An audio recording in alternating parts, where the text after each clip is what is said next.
Santiago, buenas tardes. Julio, muy buenas tardes. Un gusto como siempre estar con ustedes. Gracias, Santiago. Pues Santiago, las cosas políticamente van cambiando de manera acelerada. Hoy ha dado una conferencia de prensa los directivos del PRI para reiterar su postura de que se den 4 años más al finiquito, al término de este artículo transitorio de la Constitución que establece que en marzo de 2024 la Guardia Nacional debería ser de carácter civil plenamente. ¿Qué opinas de todo este tipo de maniobras? Hoy los priistas insistieron mucho en decir, pues es que ¿qué otro camino hay? Sería irresponsable dejar a la nación sin la Guardia Nacional en ese sentido de acción militar. ¿Qué opinas, Santiago? Sí, Julio, pues es un momento de definiciones, ¿verdad? Teníamos primero el anuncio de que se iba a dar esta adscripción de la Guardia Nacional a la Sedena vía decreto o acuerdo presidencial. Se desistió de esta vía y se presentó más bien una iniciativa que fue aprobada en la Cámara de Diputados que implicaba modificar 4 leyes, entre ellas la ley de la Guardia Nacional, con un arreglo pues muy poco ortodoxo, Julio, porque se rompía la cadena de mando civil, se preservaba en la Secretaría de Seguridad Pública la adscripción, pero el control administrativo, operativo, el funcionamiento pleno de la Guardia Nacional se transfería a la Sedena, se ampliaba en los hechos el fuero militar, en fin, una iniciativa muy preocupante que sin embargo aprobó la mayoría en Cámara de Diputados y que pasó al Senado, que ya la recibió y la turnó a la Comisión de Justicia y de Estudios Legislativos Segunda, y ayer se decía que era posible que se dictaminara el día de hoy para estar votando en pleno hacia el fin de semana, por esta premura que se ha estado dando en una discusión y que es uno de sus rasgos lamentables, Julio, porque tendría que haber una deliberación más amplia en un tema tan delicado. Hoy, sin embargo, el PRI muestra una posición en la que retoman una iniciativa presentada por una diputada en la Cámara de Diputados que buscaría otra alternativa en la que más bien se ampliaría el plazo mediante el cual se podría disponer de la Fuerza Armada Permanente para labores de seguridad pública y para el apoyo que está dando las Fuerzas Armadas a la Guardia Nacional para su consolidación. No está claro hasta hoy cuál sería la ruta a seguir. En ambos casos, Julio, desde el Centro PRO lo que estimamos es que se están dando pasos que en los hechos amplían la fuerza del sector castrense en tareas de seguridad pública sin que ninguno de los partidos o de nuestros legisladores y legisladoras estén pensando en cómo controlar ese poder preeminente que se le están dando a las Fuerzas Armadas con algunos contrapesos civiles y en nuestra experiencia como organismo de derechos humanos estimamos que eso es muy relevante. Lo estamos viendo ahora, Julio, en los hechos de Nuevo Laredo, donde fue privada de la vida una menor de edad y donde lo que se anuncia es que el propio ejército investigará.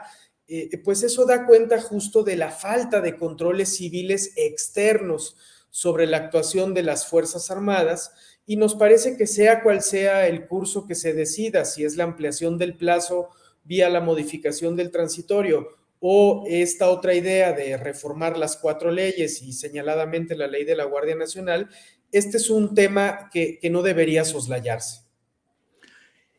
Santiago, muchos de los comentarios aquí en el chat y a lo largo de estos días dicen, bueno, ¿qué hacer si no se mantiene ese acento militar en la Guardia Nacional? No se pueden enfrentar las cosas y muchas personas dicen, pues, ¿cuál puede ser la alternativa, Santiago? Sí, Julio, y en el Centro PRO nos hacemos cargo de esa sensación de urgencia, de desesperanza, que es la que constatamos en nuestro trabajo, porque no somos un centro de derechos humanos que esté enclavado en la Ciudad de México y que no vea los contextos regionales que se enfrentan en el país. Entonces, lo primero es empatizar con esa sensación de la mayoría de los mexicanos y mexicanas que dicen necesitamos respuestas, vengan de quien vengan.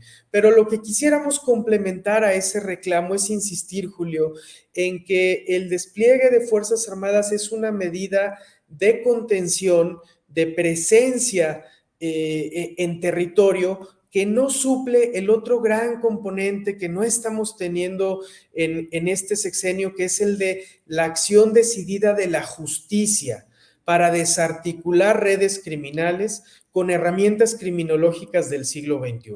Tenemos una Fiscalía General de la República que mira al pasado, nostálgica de los modos autoritarios de investigar el delito y que no está a la altura de estos desafíos, porque la Guardia Nacional, incluso militarizada, incluso la Fuerza Armada Permanente, no va a llenar ese gran hueco que es el faltante principal de la estrategia de seguridad que hemos tenido en estos años y en el cual nos siguen debiendo una respuesta. Sabemos que para la población esta respuesta es insatisfactoria porque es tanto como apostar para un fortalecimiento institucional que puede tomar más tiempo, pero es muy importante no perder de vista ese eslabón en este debate, Julio.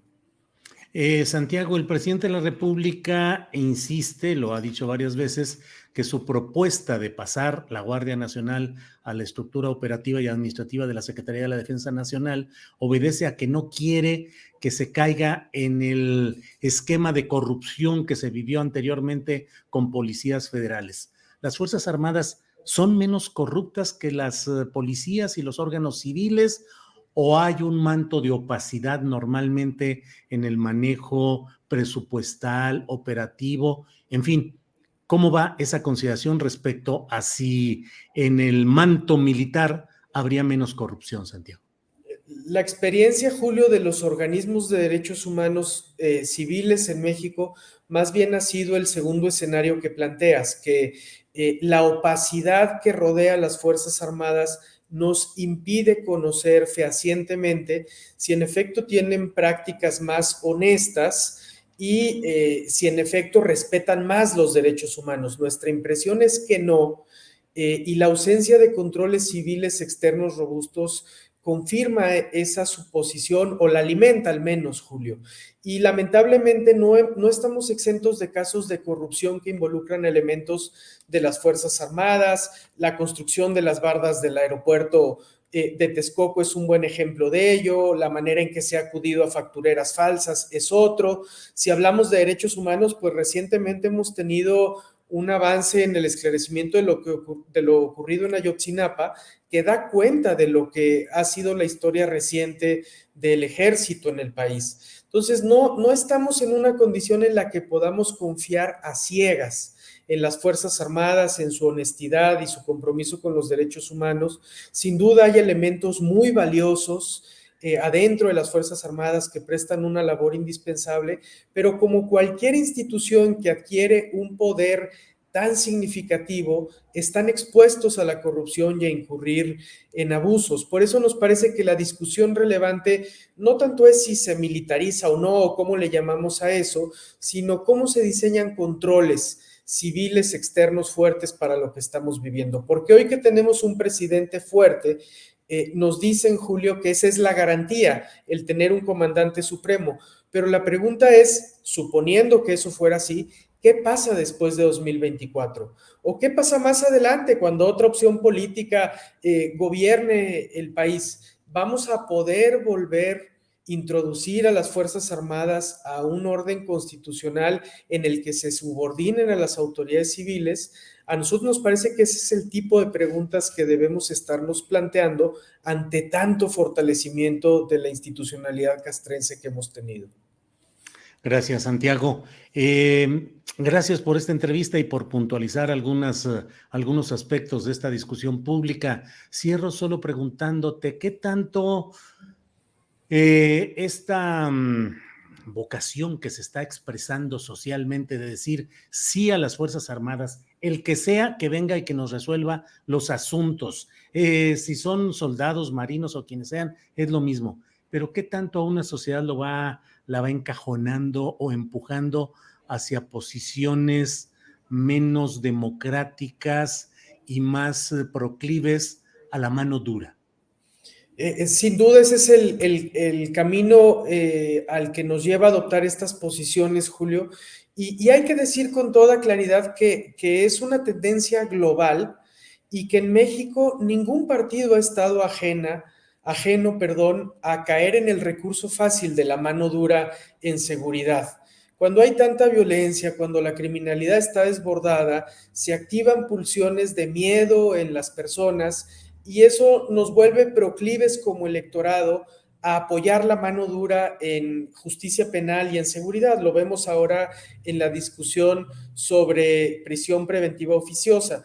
Y ciertamente, Julio, los abogados o abogadas de derechos humanos tal vez no hemos sido los mejores comunicadores de los riesgos que hay en ese camino y de cómo ese camino se opone a construir una sociedad de derechos donde se respete la dignidad de todas las personas. Nos falta mucho que aprender para comunicar mejor cuál es el riesgo de adoptar esas posiciones.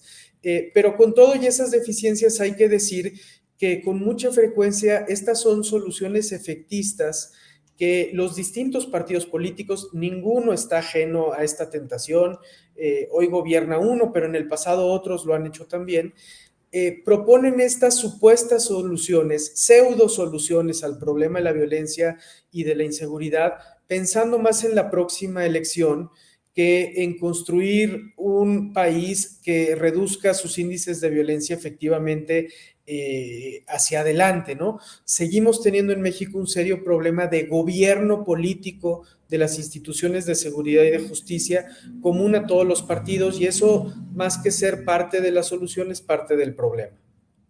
Santiago, pues te agradezco mucho esta posibilidad de platicar y estaremos atentos a lo que siga en estos dos temas de la prisión preventiva oficiosa y del paso de la Guardia Nacional hacia la Defensa Nacional o la prórroga por 4 años de esta permisividad. Por lo pronto, y agradeciéndote esta oportunidad, Santiago, gracias por hoy. Al contrario, Julio, los agradecidos somos nosotros siempre. Buena tarde.